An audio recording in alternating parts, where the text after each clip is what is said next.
محب گنہگار ہو سکتا ہے، جہنمی نہیں ہو سکتا.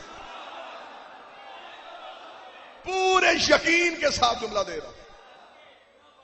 علی کا محب گنہگار ہو سکتا ہے، جہنمی نہیں ہو سکتا.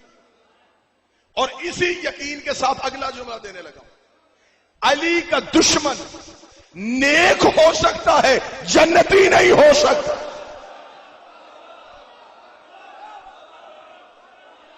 چند چہروں پہ پریشانی کی سطریں آئیں، چند چہروں پہ پریشانی آئی کہ یہ لفظ آپ نے کیسے کہہ دیا کہ علی کا محب گنہگار ہوگا تو گنہگار ہوگا، وہ تو ہر صورت میں جہنم میں جائے گا.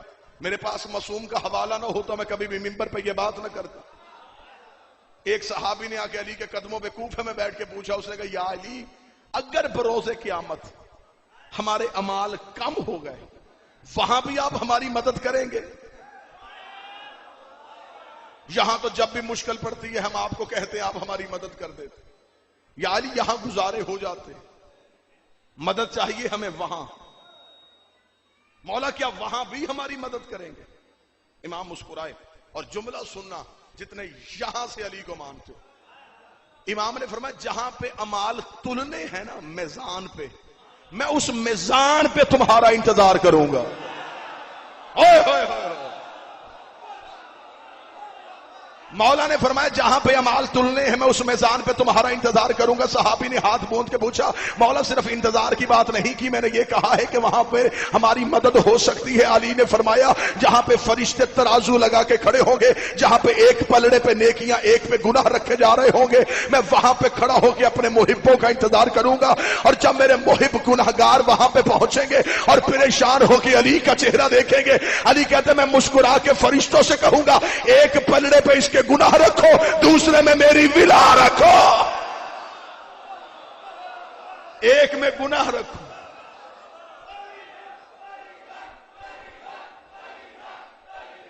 سارے بولو مل کے بولو حیدری.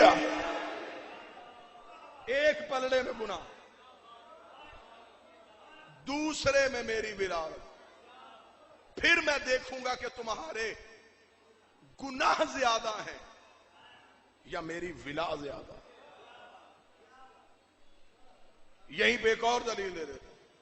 8ویں بادشاہ کے پاس ایک شخص آیا، اس نے کہا مولا میں آپ کا شیعہ ہونا چاہتا ہوں لیکن ایک شرط ہے. فرمایا کیا؟ اس نے کہا میرے اوپر تھوڑا سا قرضہ ہے،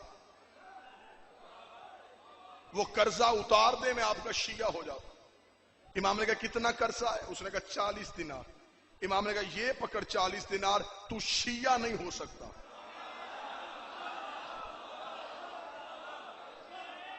جب امام نے کہا یہ 40 دینار پکڑ تو میرا شیعہ نہیں ہو سکتا، اس نے کہا مولا میں اپنی مرضی سے ہونا چاہتا ہوں. امام نے فرمایا میرا شیعہ بندہ اپنی مرضی سے نہیں ہوتا، تو میرا شیعہ ہو ہی نہیں سکتا اس لیے کہ تیرا تو وہاں نام لکھا ہی رہے ہے جن روحوں نے ہماری ولایت کا اقرار.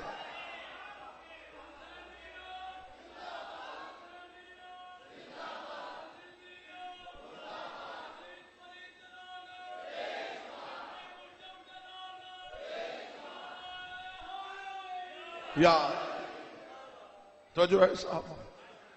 اور دوسری جو میں نے دعویٰ کیا تھا کہ علی کا دشمن نیک ہو سکتا ہے، جنتی نہیں ہو سکتا. اٹھے مجمع سے کوئی بندہ مجھے کہ دلیل دے، میں دلیل دیتا ہوں. کسی برتن میں نجاست کا ایک قطرہ ڈال دیا جائے، اس کے بعد جو بھی چیز پاک ڈالو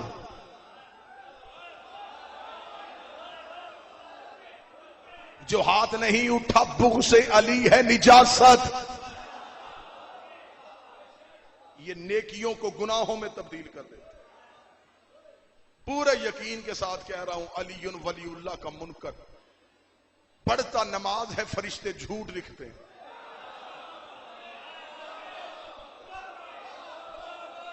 علی ولی اللہ کا منکر رکھتا روزہ ہے، فرشتے چوری لکھتے ہیں. وہ نیکیاں کرتا ہے یہ گناہ لکھتے ہیں، وہ نیکیاں کرتا ہے یہ گناہ لکھتے ہیں. خدا نے ابلیس نے کہا تو نے سجدہ کیوں نہیں کیا؟ اس نے کہا میں سجدہ نہیں کروں گا. خدا نے کہا نہیں سجدہ کرے گا؟ نہیں کروں گا. خدا نے کہا فخرج لعنت الی یوم الدین، اب نکل جا تجھ پہ، قیامت تک میری لعنت. خدا نے کہا نکل جا، اور وہ توحید کے دروازے پہ کھڑا جا نہیں رہا. خدا نے کہا جاتا کیوں نہیں؟ اس نے کہا میں نے سجدے کیے ہیں، مجھے قیمت چاہیے. خدا نے کس چیز کی قیمت؟ اس نے کہا طاقت مہلت، طاقت مہلت. ایک ایک چہرے پہ میری نظر کہ یہ لفظ، یہ سطرے میں کس کی جبین پہ لکھوں، کون سا دل ہے جو اس لفظ کو محفوظ کرے گا. اس نے کہا مجھے طاقت دے دے، مجھے مہلت دے دے. خدا نے کہا طاقت بھی دے دوں گا، مہلت بھی دے دوں گا. کرے گا کیا؟ ابھی اسی امام بارگاہ سے، اسی مسجد سے قرآن ممبر پہ لے کے آؤ. قرآن میں ابلیس کا چیلنج نہ ہو، میں اس چوک پہ کھڑا ہو کے اپنی گردن کٹوا دوں گا، زبان کاٹ کے کتوں کے آگے پھینک جاؤں گا. مجھے علی کی عزت کی قسم ہے ابلیس نے، قرآن کہتا ہے بارگاہ توحید کے دروازے پہ کھڑے ہو گا تو صرف مجھے طاقت دے دے، مہلت دے دے، مقابلہ پھر میں پورا کروں گا. خدا نے کہا کس چیز کا مقابلہ کرے گا؟ اس نے کہا میں صراط مستقیم پہ بیٹھوں گا، میں صراط مستقیم پہ بیٹھوں گا، میں صراط مستقیم پہ بیٹھوں گا. بندے آئیں گے، میں صراط مستقیم سے ہٹاؤں گا. میں کسی کو صراط مستقیم کے قریب نہیں جانے دوں گا. اپنا مولوی ہو، بیگانہ ہو، سعودیہ کا پڑا ہو، نجف کا پڑا ہو، کم کا پڑا ہو، تکلیف اندر سے ہو یا باہر سے ہو، علی اندر سے چبھتا ہو یا باہر سے چبھتا ہو، اس کے سر پہ قرآن رکھ کے پوچھ ہمیں صرف اتنا بتا صراط مستقیم کہتے کسے ہے؟ صراط مستقیم چیز کیا ہے؟ صراط مستقیم کس چیز کا نام ہے؟ کوئی ہاتھ اب نیچے نہیں رہنا چاہیے. ایک ایک چہرے پہ میری نظر ہے. مجھے عزت علی کی قسم ہے اس ممبر پہ چھت تک کتابوں کا ڈھیر لگانے کے لیے یہ نوکر تیار ہے. میں کتاب کا حوالہ دے دیتا ہوں. ملا علی متقی ہے، قاری اہل سنت ہے. کتاب کا نام کنز الایمان ہے، صفحہ نمبر 258 ہے. مدینے کی مسجد تھی، نبی ممبر پہ خطبہ دے رہے تھے. ایک بندہ اٹھ کے کھڑا ہو گیا. اس نے کہا یا رسول اللہ ما ھذا صراط مستقیم، یہ صراط مستقیم کیا ہے؟ نبی نے اس بندے کی طرف دیکھا ہی نہیں. وہ بندہ پھر اٹھ کے کھڑا ہو گیا. میں بار بار بندہ کہہ رہا ہوں، اگر کسی نے مجھ سے نام پوچھنا ہو بعد میں مجھ سے گاڑی میں جا کے پوچھ لینا، میری مجبوری ہے. بندہ ناپاک ہے، ممبر پاک ہے، میں نام ممبر پہ نہیں لکھ سکتا. وہ بندہ پھر اٹھ کے کھڑا ہو گیا. اس نے کہا یا رسول اللہ مجھے بتائیے صراط مستقیم کیا ہے؟ نبی نے پھر جواب نہیں دیا. تیسری مرتبہ وہ بندہ اٹھ کے کھڑا ہوا. چاچا شاہ جی تیسری دفعہ اس کا اٹھ کے کھڑا ہونا تھا. یہ مسجد کے دروازے پہ ابو طالب کا بیٹا علی آ گیا. رسول نے کہا اٹھ اپنا سوال اب کر. اس نے کہا میں نے پوچھا صراط مستقیم کیا ہے؟ ملا علی متقی کہتا رسول نے اپنی دائیں ہاتھ کی انگلی کو علی کی جانب بڑھا کے 3 دفعہ کہا ھذا علی صراط مستقیم، ھذا علی صراط مستقیم، ھذا علی صراط مستقیم. ابلیس نے کہا تھا میں بندوں کو صراط مستقیم سے روکوں گا. ہمیں ابلیس کے پروگرام کا پتہ چل گیا. یہ بندوں کو لا الہ سے نہیں روکتا، علی ولی اللہ سے. حیدر حیدر حیدر